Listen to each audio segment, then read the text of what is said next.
12 વર્ષ અગાઉ એક 4 વર્ષની માસૂમ બાળક પર પાશવી બળાત્કાર ગુજારી તેની ઘાતકી હત્યા કરી ભાગી છૂટેલા હત્યારાને યુપીથી પીસીબી પોલીસની ટીમે હાલ ઝડપી પાડ્યો છે।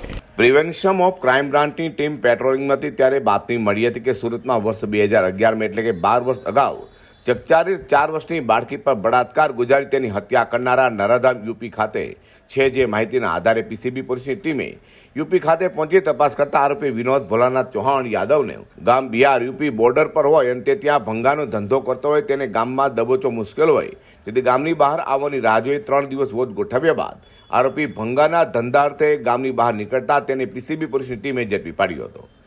પોલીસે આરોપી નરાધામ વિનોદ ભોલાનાથ ચૌહાણ યાદવને સુરત લાવી તેની કડક પૂછપરછ કરતા તેને કબૂલાત કરી હતી કે તેણે વર્ષ 2011માં સચિન વિસ્તારમાં વિનયભાઈની ચાલમાં રહેતો હતો।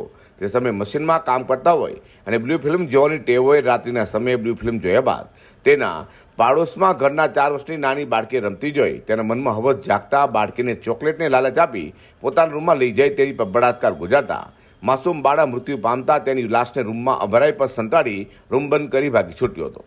તેનું ગામ યુપી બિહાર બોર્ડર પર હોય જ્યારે પણ પોલીસ તેની તપાસમાં આવે તો તે બિહારના જંગલોમાં સંતાઈ જતો હતો। અલગ અલગ ગામોમાં રહી ભંગાનો ધંધો કરતો હતો તો પોલીસે આરોપીનો મોબાઈલ ચેક કરતા તેના મોબાઈલમાંથી અશ્લીલ સાહિત્ય પણ મળી આવ્યું છે। હાલ તો પીસીબી પોલીસની ટીમે નરાધમ હત્યારાનો કબજો સચિન પોલીસને સોંપવાની તજવીજ હાથ ધરી છે। અઝર કુરેશી સાથે હર્ષદ સેઠા।